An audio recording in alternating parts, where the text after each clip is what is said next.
இயேசு கிறிஸ்துவில் பிரியமான சகோதர சகோதரிகளே, திருவருகை காலத்தில் நாம் நுழைகின்றோம். திருவருகை காலம் முதல் வாரம்.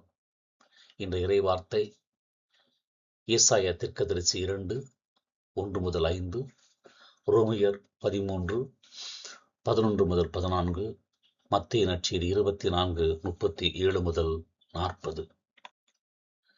அன்புக்குரியவர்களே, திரு அவை நமக்கு திருவருகை காலத்தின் தொடக்கத்தில் மிக வலிமையான, நம்மை ஒடுக்குகின்ற ஒரு உன்னதமான இறைவார்த்தைகளை கொடுத்திருக்கிறது.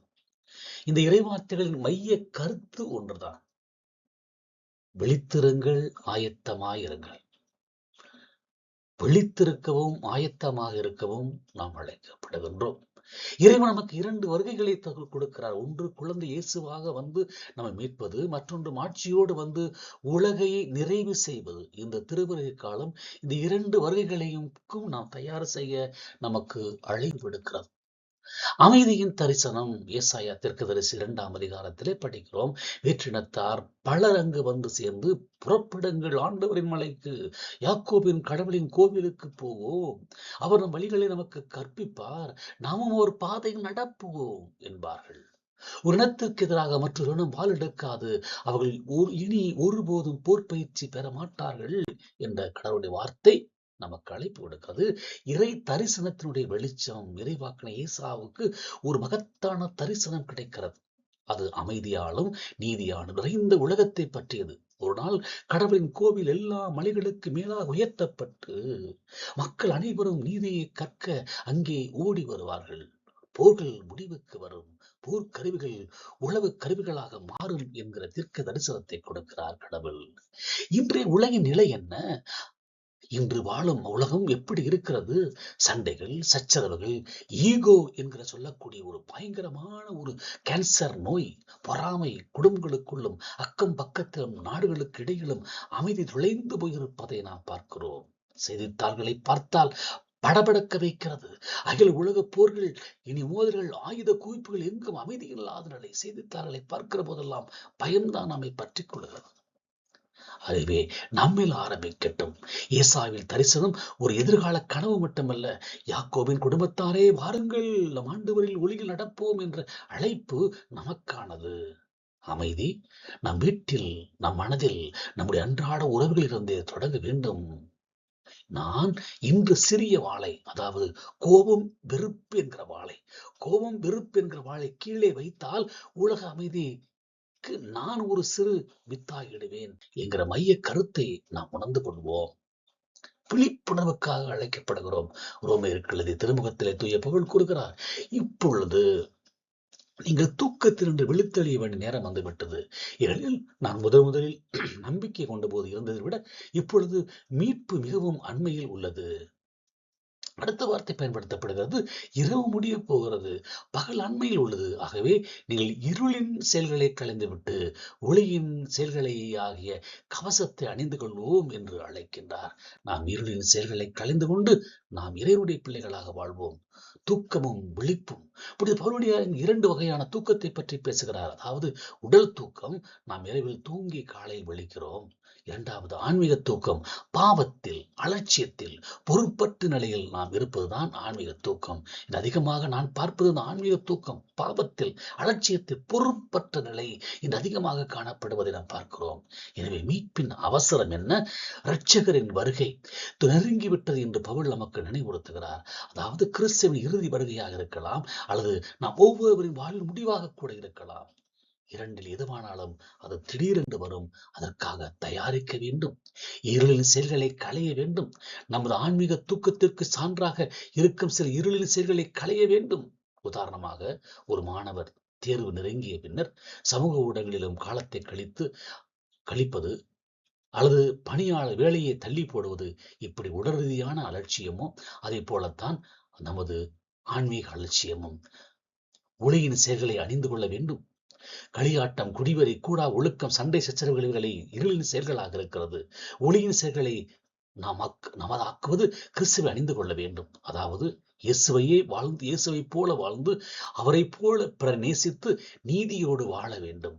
நாம் அலுவலகங்களில், பணியிடங்களில், பொது வாழ்வில் வீட்டில் எங்கிருந்தாலும் நமது செயல் கிறிஸ்தவை அணிந்தவரின் செயலாக இருந்திருக்க வேண்டும். சிந்திப்போமா? கிறிஸ்தவளாக நாம் இருக்க வேண்டும். ஆயத்தத்தின் தேவையை இந்த இறைவார்த்தைகள் நமக்கு மீண்டும் உணர்த்துகிறது. நோவா காலத்தில் இருந்தது போல மாணவன் வருகையின் போது இருக்கும். வெள்ளப்பெருக்கு முந்தைய நாட்களில் மக்கள் உண்டு குடித்தும் திருமணம் செய்து கொடுத்தும் இருந்தார்கள். நோவா பேழைக்கு சென்ற நாள் வரை இதையே செய்து கொண்டிருந்தார்கள். வெள்ளம் வந்து அனைவரையும் அடித்துக் கொண்டு போகும் வரை அவர்கள் ஒன்றும் அறியாதிருந்தார்கள். மாணவன் வருகையின் போதும் அப்படியே இருக்கும் என்று இன்றைய வார்த்தை நமக்கு அழைப்பு விடுக்கிறது. நோவாவின் காலத்தில் மக்கள் தங்கள் அன்றாட வாழ்க்கையில் மட்டுமே மூழ்கி இருந்தார்கள். சாப்பிடுவது, குடிப்பது, திருமணம் செய்வது, இன்புற்றிருப்பது எல்லாமே நடந்தது. இது தவறு அல்ல. ஆனால் அவர்கள் கடவுளின் எச்சரிக்கையை கேட்கவில்லை. தங்கள் வாழ்க்கைக்கு அப்பால் உள்ள எதையும் அவர் பார்க்கவில்லை. விளைவு வெள்ளம் வந்தது, அனைவரையும் அடித்துச் சென்றது. இன்றைய நோவா காலம் என்று நாமும் இதே நிலையில் இருக்கிறோம். வேலை, பணம், வீடு, இன்றைய காலகட்டத்தில் செல்போன், ரீல்ஸ், சினிமா, அரசியல் என்று அதிலே மூழ்கி போய் கிடக்கிறோம். இன்று அன்றாட வாழ்க்கை நடவடிக்கைகள் மட்டுமே கவனம் செலுத்துகிறோம். ஆவிக்குரிய வாழ்க்கை, பிறருக்கு செய்யும் உதவி, ஜெபம், விவிலிய வாசிப்பு இவை இரண்டாம் பட்சமாகிவிட்டன. நிறைய குடும்பங்களிலே குடும்ப ஜெபம் என்பதே இல்லை, திருப்பலி என்பதே இல்லை. இப்படி மாறி போய்விட்டது. ஒருவர் எடுத்துக் கொள்ளப்படுவார், மற்றவர் விட்டுவிடப்படுவார். இயேசு 2 வகையில் வேலை செய்வதை இந்த வயலில் வேலை செய்வதை பார்க்கிறோம். அவர்கள் இருவரும் ஒரே வேலையை செய்தாலும் ஒருவரின் இதயம் ஆயத்தமாக இருக்கிறது, மற்றவர் இதயம் இல்லை. கடவுள் நம்முடைய வேலை அல்ல, நம்முடைய ஆயத்தமான இதயத்தையே பார்க்கிறார். நாம் ஒவ்வொரு நாளும் செய்வது சாதாரண வேலைதான். ஆனால் அதை விழிப்புணர்வோடு ஆண்டவருக்காக செய்கிறோமா என்பதுதான் கேள்விக்குறியாக இருக்கிறது. இறுதியாக இன்றைய கடவுளுடைய வார்த்தையை நம்முடைய பயணத்தை தொடங்குவோம். அன்புக்குரியவர்களே, திருவருகை காலம் என்பது ஒரு ஆழமான அழைப்பு. எப்படிப்பட்ட அழைப்பு? ஏசாவை போல அமைதியான, நீதியான புதிய உலகை நம் வாழ்வில் உருவாக்க புறப்படுவோம். வெறுப்பு எனும் வாளை கீழே வைப்போம். பவுலடியாரை போல தூக்கத்திலிருந்து வெளித்தெழுந்து இருளின் செயல்களை களைந்து ஒளியின் கவசத்தை அணிந்து கொள்வோம். கிறிஸ்துவை அணிந்தவர்களாய் வாழ்வோம். இயேசுவின் எச்சரிக்கையை போல மாணவன் வரும் நேரம் உங்களுக்கு தெரியாது. எனவே ஒவ்வொரு நொடியும் விழிப்போடும் ஆயத்தத்தோடும் வாழ்வோம். வாருங்கள், இந்த திருவருகை காலத்தில் நம்முடைய ஆன்மீக அலாரத்தை ஆன் செய்வோம். காலத்தின் அவசரத்தை உணர்ந்து ஜெபத்திலும் அறச்செயல்களிலும் பிறரிடம் விழித்திருந்து வரவிருக்கும் ஆண்டவரை மகிழ்ச்சியோடு வரவேற்க ஆயத்தமாகும். இந்த இறைவழி வார்த்தையினுடைய மைய கருத்துக்கள் என்ன என்று நாம் தியானித்துக் கொண்டிருக்கிறோம். அதுதான் விழிப்புணர்வு, ஆயத்தம், அதோடு சேர்த்து அமைதி.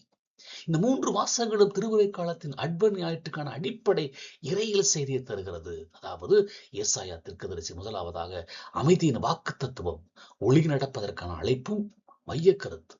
நீதியும் அமைதியும் தேடும் உலகளாவிய மனித குலத்தின் விருப்பத்தை மெசியாவின் வருகையால் நிறைவேற்றப்படும் நம்பிக்கையோடு இணைக்கிறது. சகோதரத்துவத்துடைய உச்சநிலை இரண்டாவதாக ஏசாயா இங்கு இறைவாக்கு கூறுவது ஆண்டவரின் மலை என்பது மெசியாவின் ஆட்சியின் கீழ் அனைத்து மக்களினத்தாரும் ஒன்று சேரும் ஆன்மீக சிகரத்தை குறிக்கிறது. கத்தோலிக்க திருவை இந்த பயணத்தை கிறிஸ்டின் வழியாக கடவுளிடம் திரும்புவதற்கான உலகளாவிய பயணமாக பார்க்கிறது. போர் முடிவுக்கு வரும் என்று வாக்கு தத்துவம் கொடுக்கிறது. மிகவும் சக்தி வாய்ந்த உருவகம் இது. வாள்களை மண்வெட்டிகளாகவும் ஈட்டிகளை கருக்கரு வாள்களாகவும் அடித்து மாற்றுவார்கள். இது ஆயுத குவிப்புக்கும் போருக்கும் முற்றுப்புள்ளி வைக்கப்படும் அமைதி சகாப்தத்தை குறிக்கிறது. இது வெறும் உலக அமைதி மட்டுமல்ல, மனித இதயங்களில் பொறாமை, கோபம், வெறுப்பு ஆகியவற்றை தொடர்ந்து கிறிஸ்துவின் அன்பை தழுவதை இது குறிக்கிறது. ஒளியில் நடக்க அழைப்பு விடுக்கிறது. ஏசாவின் இந்த அழைப்பு வரவிருக்கும் ஒளியாய கிறிஸ்துவை நம் வாழ்வில் அமைதி கொள்வதற்கான அழைப்பாகும். நாம் ஏற்கனவே அமைதியின் பயணத்தை தொடங்கிவிட்டோம் என்பதை இது வலியுறுத்துகிறது. உரோமையருக்குள்ளே திருமுகத்திலே தூக்கத்திலிருந்து விழித்தெழவும் கிறிஸ்துவை அணிந்து கொள்ளவும் அழைப்பு மைய கருத்தாக இருக்கிறது. ரட்சகரதா மீட்பர் அண்மையில் இருக்கிறார் என்ற காலத்தின் உணர்வை, எஸ்கட்டாலஜி என்று சொல்லக்கூடிய அந்த உணர்வை வலியுறுத்தி பாவச் செயல்களை துறந்து கிறிஸ்துவுக்கு ஏற்ற வாழ்க்கை வாழ உடனடியாக அழைப்பு விடுக்கிறது. எனவே இது காலத்தினுடைய அவசரம். கைரோஸ், இப்பொழுது நீங்கள் தூக்கத்திலிருந்து விழித்தெழ வேண்டிய நேரம் வந்து விட்டது. இங்கே பவுல் குறிப்பிடும் தூக்கம் என்பது ஆன்மீக அலட்சியம் அல்லது பாவத்தின் இன்பம் காண்பது. கத்தோலிக்க பாரம்பரியத்தில் இது மனமாற்றத்தின் அதாவது ரிப்பண்டன்ஸ் அவசர தேவை, கிறிஸ்துவின் 2ஆம் வருகை நெருங்கிவிட்டது, தயக்கம் கூடாது என்பதை உணர்த்துகிறது. இருள் மற்றும் ஒளியின் செயலை மீண்டுமாக ஆழமாக தியானிக்கிறோம். இரவின் இருள் என்பது பாவம், களியாட்டம், சண்டை, சச்சரவுகள் ஆகியவற்றை குறிக்கிறது. ஒளி என்பது நீதி, நேர்மை ஆகியவற்றின் மூலம் கிறிஸ்துவில் வாழ்வதாகும். கிறிஸ்துவை ஏற்றுக்கொண்ட பின்பும் இருளின் செயலில் ஈடுபடுவது முரண்பட்டது என்பதை பவுல் இங்கு சுட்டிக்காட்டுகிறார். எனவே ஆண்டவராய் இயேசு கிறிஸ்துவை அணிந்து கொள்ளுங்கள். இது கத்தோலிக்க வாழ்வின் மிக ஆழமான ஒரு கருத்து. திருமுழுக்கின் மூலம் நாம் கிறிஸ்துவை அணிந்து கொள்கிறோம். இந்த பகுதி என் எண்ணம், என் சொல், என் செயல் எல்லாவற்றிலும் இயேசுவின் குணநலன்கள் வெளிப்பட வேண்டும் என்று வலியுறுத்துகிறது. வேறு வார்த்தையில் கூறுவதானால், நாம் பாவ உணர்வுகளை விட்டுவிட்டு, சதைப்பட்டுள்ள இச்சைகளை விட்டுவிட்டு திருப்திப்படுத்துவதற்கு வேறு வழி தேடக்கூடாது. ஆண்டவருடைய வல்லமைகளை இணைந்திருக்க வேண்டும். எனவே விழிப்புணர்வும் எதிர்பாராத வருகைக்கான ஒரு ஆயத்தம். எனவே மீட்பர் வருவது உறுதி, ஆனால் எப்போது வருவார் என்று தெரியாது. எனவே அன்றாட வாழ்வில் நாம் இன்பத்தில் மூழ்கிவிடாமல் ஆன்மீக விழிப்புணர்வோடு எப்போதும் ஆயத்தமாக இருப்போம். நோவாவின் காலத்தில் ஒப்புமையை நினைத்து பார்ப்போம். இயேசுவின் முக்கிய எச்சரிக்கையை நமக்கு பார்ப்போம். நோவாவின் காலத்தில் மக்கள் சாப்பிடுவதும் குடிப்பதும் திருமணம் செய்வதும் ஈடுபட்டார்கள். ஆனால் அவர்கள் கடவுளின் எச்சரிக்கையை கவனிக்கவில்லை. சாதாரண வாழ்வில் மூழ்கிய கடவுளின் அழைப்பை நிராகரிக்கும் அளவுக்கு கவனக்குறைவாக நாம் இருக்கிறோம். ஒருவர் எடுத்துக் கொள்ளப்படுவார், இன்னொரு விட்டு விடுவார் என்ற அந்த வார்த்தை ஒருவருக்கொருவர் அருகில் இருக்கும் இரு நபர்களிடையே ஆண்டவர் அவருடைய தெரிவு செய்யும் போது பிரிவை குறிக்கிறது. பிரிவினை என்பது அவருடைய இருதய நிலை, விழிப்புணர்வு மற்றும் ஆண்டவருக்கு அவர்கள் கொடுத்த முக்கியத்துவம் ஆகியவற்றின் அடிப்படை நிகழ்கிறது. இது ரகசியமாக கட்டுப்படுவதை இறுதி தீர்ப்பாக தெரிவு செய்யப்படும் தனிப்பட்ட விருப்பத்தை குறிக்கிறது. அதாவது நம்முடைய வாழ்க்கையில் ஏற்படக்கூடிய எல்லா விதமான பிரச்சனைகள் அதை வெளியேற அது வழிவகுக்கிறது. நமக்கு தரும் எச்சரிக்கை என்ன? கிறிஸ்து வருவது ஒரு திருடனை போல இருக்கும். இது எப்போதுமே நிச்சயமற்ற நிகழ்வை குறிக்கிறது. எனவே நாம் ஒருபோதும் ஆன்மீக தளர்ச்சி அடையக்கூடாது. ஒவ்வொருவரின் மரணமும் கூட நம்ம கிறிஸ்துவின் வருகையாக கூட இருக்கலாம். எனவே விழிப்போடு இருப்போம், ஆயத்தத்தோடு இருப்போம். ஒவ்வொரு நாளும் இறுதி நாளாக வாழ வேண்டும் என்பதே நமக்கு தரக்கூடிய அழைப்பு. விழிப்போடும் ஆயத்தத்தோடும் ஆண்டவருடைய வருகைக்கு இந்த காலத்திலே நாம் தயாரிப்போமா?